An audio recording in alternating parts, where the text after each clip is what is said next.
estamos começando mais saudável. Muito obrigada pela sua audiência. E hoje tem receita de cookies saudáveis. Os biscoitinhos são preparados pela Mari. Fiz em 20, 30 minutinhos, tá pronto. Ainda tá morninho, crocante e docinho. E ainda cremes e procedimentos para você cuidar bem da sua pele no verão. Mas antes, vamos mostrar uma prática milenar que eu adoro fazer. Escalda-pés, que tal? Escalda-pés era utilizado na Grécia e Roma Antiga como um banho terapêutico, um ritual de conexão entre corpo e alma. Mas hoje ele é utilizado como um carinho para os pés, com alívio de dores nas pernas, tensão muscular, cansaço. Um escalda-pés nos traz muitos benefícios para a nossa saúde psicológica, porque promove o alívio do estresse, nervosismo. Se você tem problemas de insônia, é maravilhoso. E além de tudo, promove um grande relaxamento. E para fazer um escalda-pés bem simples na sua casa, eu vou te dar uma receitinha básica. Você só vai precisar de uma bacia, água quente, água fria para temperar, sal grosso de preferência sem iodo, sais de magnésio e flores aromáticas secas, como por exemplo camomila, flor de alfazema, flor de cardamomo. E para finalizar, coloque algumas pétalas de flores frescas que você tiver em casa. Pode ser rosas, gerânio, o que você quiser, para dar aquele charme. E aproveite seu momento. Que delícia! Muito obrigada, Regina. E com certeza um bom escalda-pés ajuda a aliviar as tensões e o estresse do dia a dia. E agora tem o nosso quadro Saúde e Beleza. Hoje vamos falar sobre os cuidados com a pele no verão. E quem está comigo é a dermatologista Gabriele Adames. Que prazer tê-la aqui. Tudo bom? Tudo bem, Laura. Obrigada pelo convite. Mais uma vez no teu programa, uma honra. Eu que agradeço sempre, trazendo muitas informações importantes.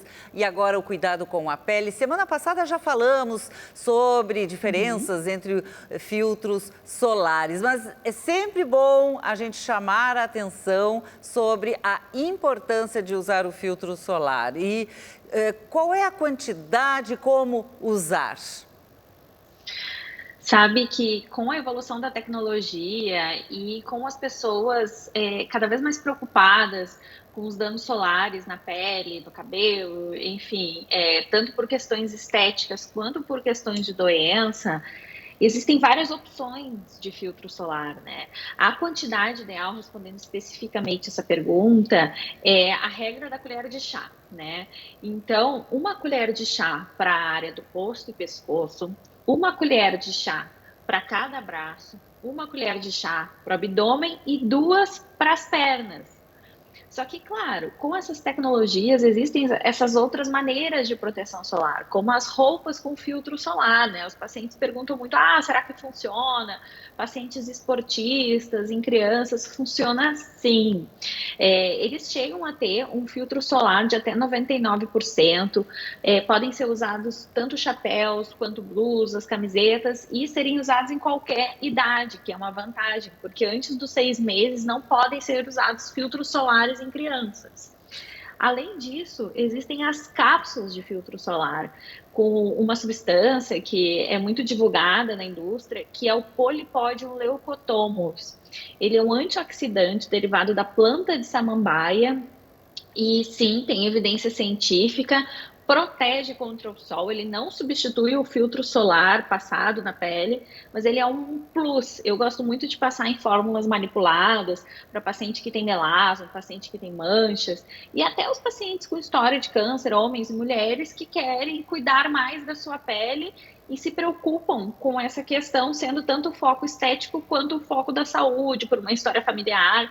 Então, tá cada vez mais simples e mais fácil com novos veículos de proteção, como os géis, os aerossóis, que podem ser usados tanto no corpo quanto no couro cabeludo, paciente também com calvície, que não pode esquecer de proteger o couro cabeludo, a área da orelha, que é uma das principais áreas de dano solar, e são áreas que aparecem frequentemente o câncer pela exposição solar prolongada.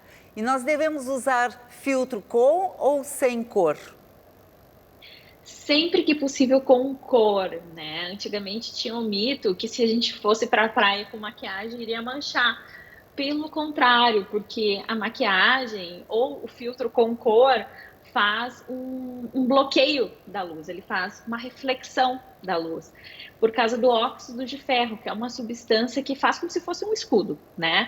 Então, o ideal é que sempre tenha cor. Pode ser ou um filtro solar sem cor com uma maquiagem por cima, ou pode ser um filtro com cor. Por que eu falo isso? Porque muitas pacientes, mulheres principalmente, gostam de uma maquiagem específica por causa da textura da pele, para disfarçar as manchas e as imperfeições, né? Mas as duas protegem, inclusive, assim, cicatrizes ou pós-procedimentos cirúrgicos, também é importante que usem um filtro com cor, isso tanto homens quanto mulheres. Inclusive, os homens já têm usado filtro com cor também, porque além de proteger do sol, ele também faz a proteção da luz visível, que é a luz de tablet, celular, e a gente está muito do computador, né?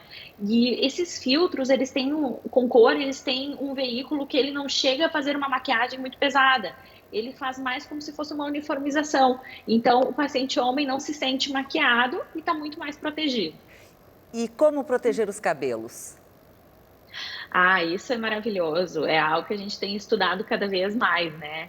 Existem dois principais raios, né, que é o UVA e o UVB. O UVA é aquele raio que é constante durante o dia, né? E ele causa uma degradação da cor do nosso cabelo. Ou seja, se a gente ficar muito exposto ao sol, tende a ter um branqueamento maior dos fios, faz um dano solar na haste do fio, que tem uma camada de gordura de proteção, que faz uma reflexão da luz, e ela vai sendo eliminada, né? E já tem o UVB também, que é o que faz o pico das 10 da manhã às 3 da tarde, mas é o sol da vitamina D, né? Que tem um dano solar e maior chance de causar câncer de pele, e ele penetra mais no fio. Então, ele vai até o córtex, até a medula, ele entra no fio, fazendo um desgaste, né, do fio pela parte de dentro. Então, o cabelo ele fica mais ressecado, mais frágil, com mais tendência a quebras. Como que a gente protege? Existem vários cremes que são específicos para cada tipo de cabelo. Existem várias fórmulas que conseguimos manipular em consultório médico que fazem um bloqueio desse fio, né? Claro, o filtro não é a mesma intenção da pele, a gente não quer proteger de câncer no cabelo, não é essa a intenção. É bem uma questão estética, ele faz uma película, né, que reflete, né, a luz, como se fosse uma armadura contra o sol no fio do couro cabeludo. Isso é possível? Sim, é possível sim. E tem várias moléculas e várias tecnologias que fazem tanto o tratamento do cabelo, protegem contra secador, chapinha, melhoram o brilho, a textura do fio e ainda protegem do sol.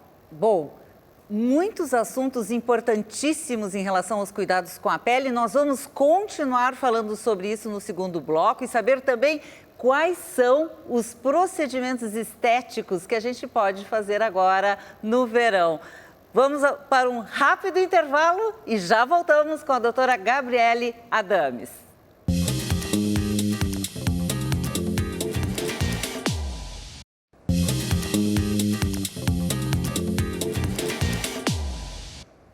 Estamos de volta e a gente segue falando sobre cuidados com a pele e os tratamentos estéticos que podem ser feitos agora no verão com a médica dermatologista Gabriele Adames.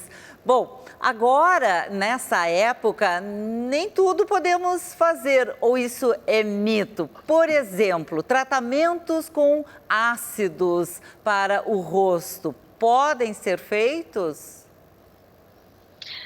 Podem e devem ser feitos. Claro, cada tipo de pele responde a um tipo de ácido, né? Um dos muito questionados no consultório dermatológico é o ácido retinóico, que faz uma renovação celular da pele mais intensa e mais profunda. É um ácido que no inverno nós usamos em uma porcentagem maior, mas sim pode ser usado no verão. A recomendação é que pare com esses tratamentos nos dias da exposição solar. Existem outros também, como o ácido ascórbico, que nada mais é do que a vitamina C. É um dos principais ácidos usados na dermatologia, porque ele é muito... tem muitas funções, como proteção solar. Ele é um antioxidante, ele realiza o clareamento e rejuvenescimento da pele. Não é um ácido que pesa, não é um ácido que vai deixar a pele mais sensível ou mais avermelhada. Mais um dos muito falados na dermatologia é o ácido glicólico, que ele é derivado da cana-de-açúcar. Ele tem uma função tanto de clareamento quanto renovação celular, e ele pode ser usado em gestantes também. E o microagulhamento? Bom, o microagulhamento, ele é um procedimento que tem sido usado cada vez mais nos últimos anos por diversos profissionais da área da saúde. Depende muito do tamanho da agulha a ser usada. Como o nome fala, é um microagulhas. E tem desde uma espessura finíssima até uma agulha mais grossinha, para fazer um estímulo do colágeno maior. O microagulhamento ele evoluiu. Hoje a gente já usa o MMP, que é a microinfusão de medicamentos na pele. Por quê? Porque além do trauma, do microtrauma com a agulha, conseguimos injetar medicações, como se fosse um aparelhinho de tatuagem. Então, para cada paciente, é usado um tipo de produto específico, uma fórmula de produtos estéreis para o foco daquele paciente. Ou vai ser o tratamento da cicatriz, ou o tratamento de poro, ou clareamento, rejuvenescimento, enfim, diversas queixas comuns no consultório do dia a dia. Pode ser feito, sim, no verão e no inverno. É importante fazer uma boa avaliação antes de qualquer tipo de tratamento, porque cada pessoa vai necessitar de algum tipo específico para a sua pele. E agora, se fala tanto nos tratamentos, e a gente sabe das novas tecnologias, como nos ajudam. Laser, tratamento a laser para o rosto, podemos fazer no verão? Laser, ele é um nome popular para os equipamentos que disparam raios específicos com foco na nossa pele. A resposta é sim, pode ser feito no verão. Existem novas tecnologias que são focadas direto ou na hemoglobina ou alguma outra substância da nossa pele que não necessariamente vai ser afetada pelo sol. Por exemplo, existe um laser que a gente faz muito no verão, que é o laser peeling, com Nd:YAG. Ele é um laser que gera um aquecimento da pele, faz uma vasodilatação, uma microinflamação e faz estímulo de colágeno e clareamento. E ele pode ser feito com a pele bronzeada, então não só a gente não valoriza a orientação de não pode pegar piscina, não pode ir pro sol, pode sim, e também pode ser feito com a pele bronzeada, então é uma ótima opção para ser feita durante o verão. E os tratamentos até para rejuvenescimento dos lábios, o que se tem? Então, além dos preenchimentos com ácido hialurônico, tem muitas pacientes que morrem de medo de fazer, com medo de modificação do formato facial. Isso aí já é over, a gente não quer que o paciente vire outra pessoa, pelo contrário, né? É uma revitalização labial. Então, pode ser feito tanto com ácido hialurônico, fazendo um contorno, uma leve projeção, como também com o lip laser, que ele é um laser érbium que faz microestímulos labiais, né? Eles são várias etapas. A gente começa com a esfoliação do lábio, aí o procedimento é feito com um laser e depois é feito um ácido hialurônico em drug delivery. Colocamos no pós-laser e vai ser absorvido e fazer um estímulo de colágeno e hidratação.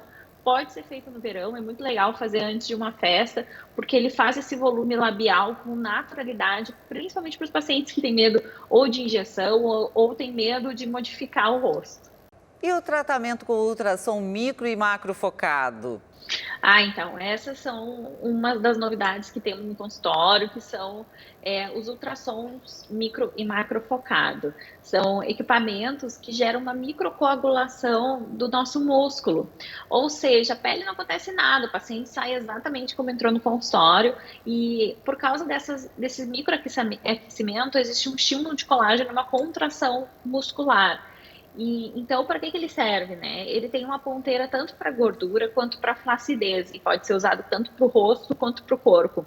Os locais mais comuns de uso são no braço, né? Para o famoso tchauzinho, para a flacidez e a gordura do braço, o abdômen, em volta do umbigo, aquela pochetinha que fica embaixo do umbigo. Pós-parto é muito interessante porque ele faz um lifting do umbigo e a área do glúteo, embaixo do glúteo que fica aquela bananinha, aquele acúmulo de gordura, e tem outras indicações. Então ele é feito tanto para fazer um lifting da pele, tratando a flacidez, quanto como a queima da gordura, fazendo uma definição e contorno corporal.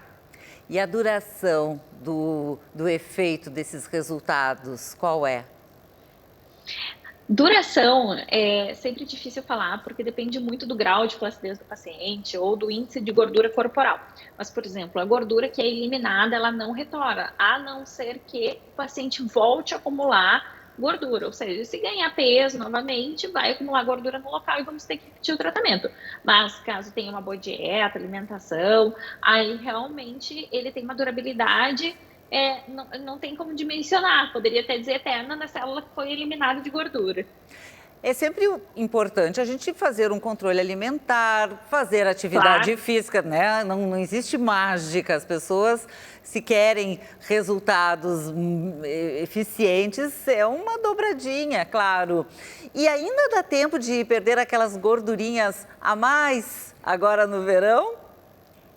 Com certeza, além dessas tecnologias, também tem as enzimas para gordura, lipoenzimática, existem várias opções de produtos injetáveis que fazem a queima de gordura, cada sessão chega a perder até 10%, e aí até para áreas pequenas, como a papada, esse gordinho que fica na dobrinha do braço, que a gente não gosta.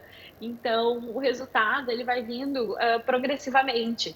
Então, realmente é uma época que as pessoas procuram muito os tratamentos de gordura localizada porque expõe mais o corpo. E tem eficiência e tem resultado rápido, então é bem legal. Quais as tecnologias usadas aqui, então, para essa gordurinha da papada? Ai, a papada, a famosa papada. A gente tem tanto gordura quanto flacidez na papadinha, né? Então, nós podemos usar ultrassom micro e macrofocado, que acopla a ponteira e queima a gordura e faz um lifting. Dá para usar as enzimas para gordura localizada.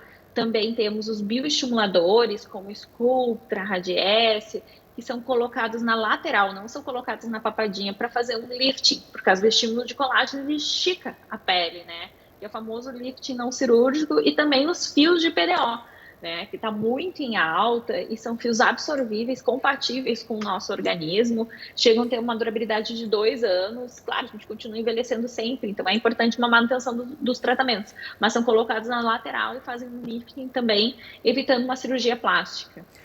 Bom, e todos esses tratamentos podemos fazer agora no verão também. Com certeza. E a toxina botulínica é um tratamento que pode ser aplicado em inverno e verão, né? Número 1 sempre, ela tem um efeito de prevenção, né? Existem vários tipos de toxina. Eu costumo dizer que é que nem assim, parou de malhar o braço vai atrofiar. Parou de malhar a testa vai atrofiar. Então, quando atrofia e faz uma contração, a sobrancelha sobe, né? Então, com o passar do tempo, a tendência é que o olho fique cada vez mais aberto, ao invés da gente ter uma queda da pálpebra. Então, é um efeito preventivo da toxina botulínica. Tem pacientes que fazem e pedem, mas eu não quero perder expressão, eu quero continuar tendo rugas, outras não, eu quero ficar bem congelado. Tudo isso a gente consegue fazer.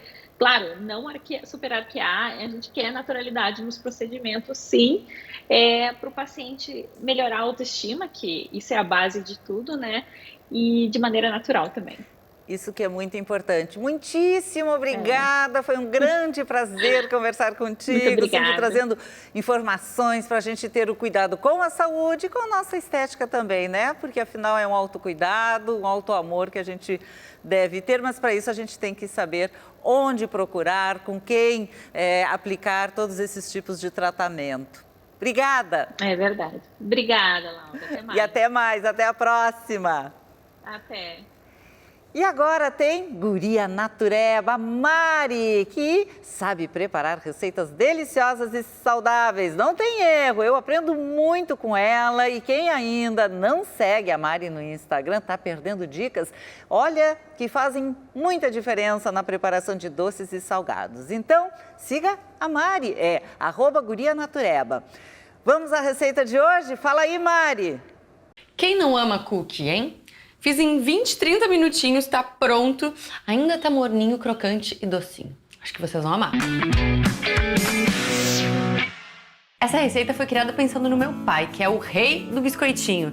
Ele acorda e ele precisa comer uma bolachinha, um biscoito, uma crocância.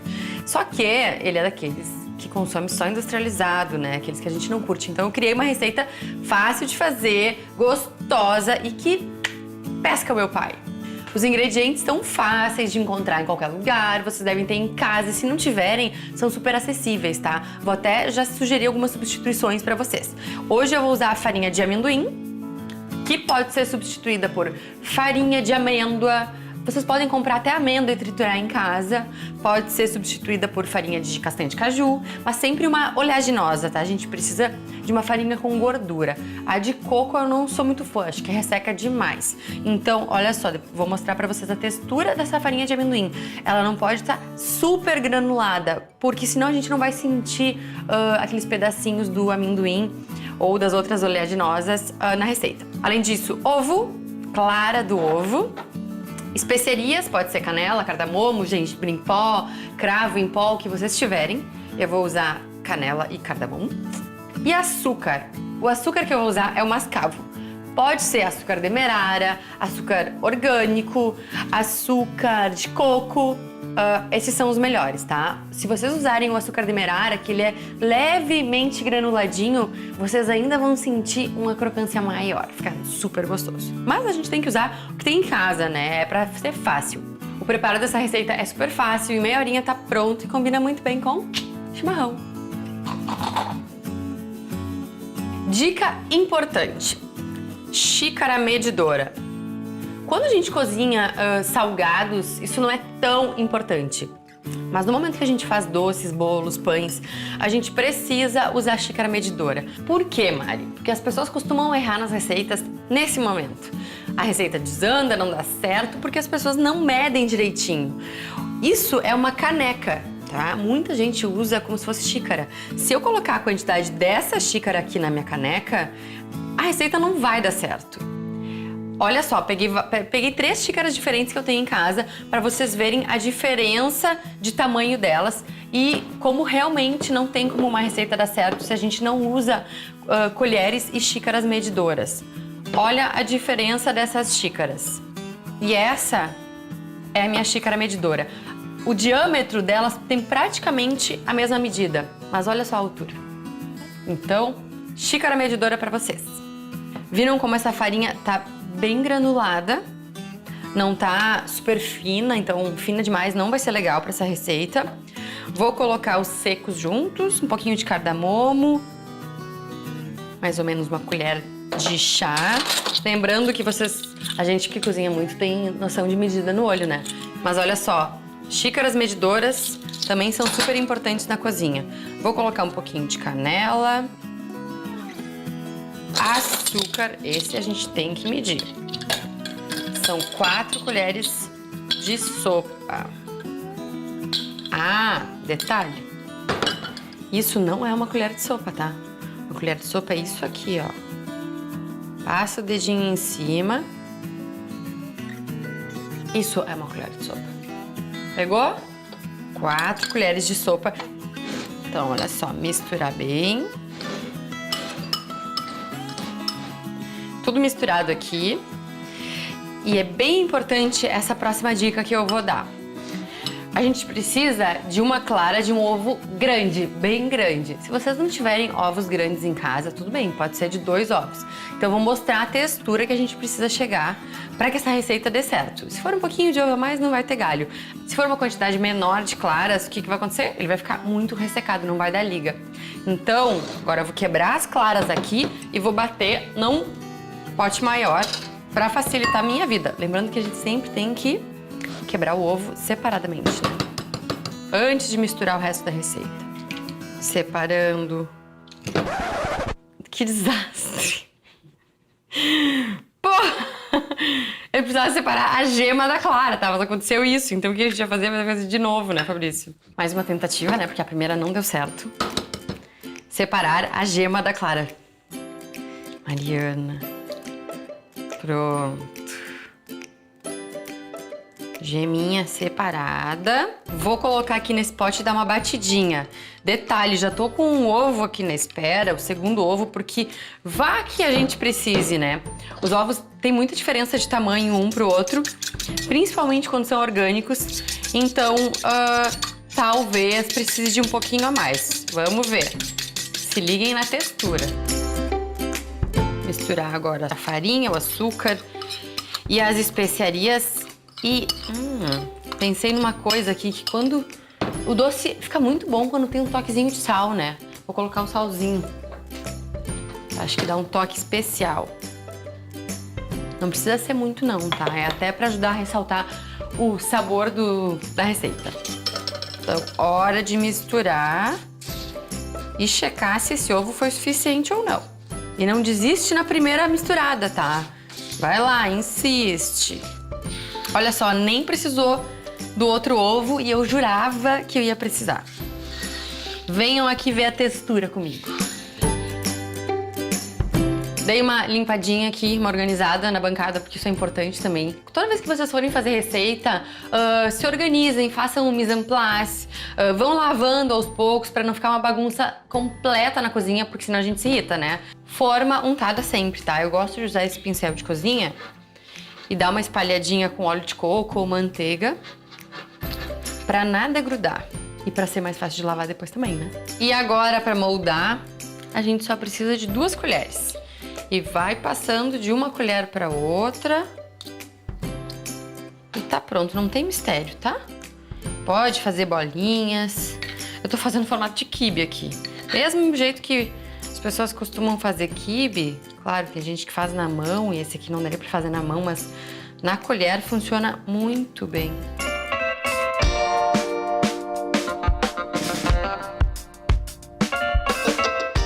Cookies prontos, moldados, o forno tá ligado a 200 graus e vai assar por uns 15, 20 minutos. Varia, claro, conforme o forno que a gente tem em casa, né? Mas fiquem de olho. E é importante tirar antes que ele fique super duro. Depois que esfria, o cookie fica mais crocante, mais sequinho e crocante. Então, enquanto eu espero assar, vou tomar meu chimarrão.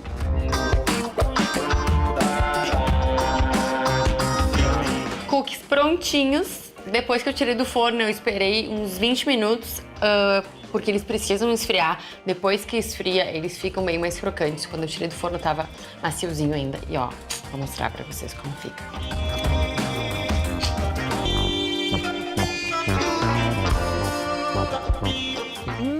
Que delícia! Muito obrigada! Muito bom, Mari!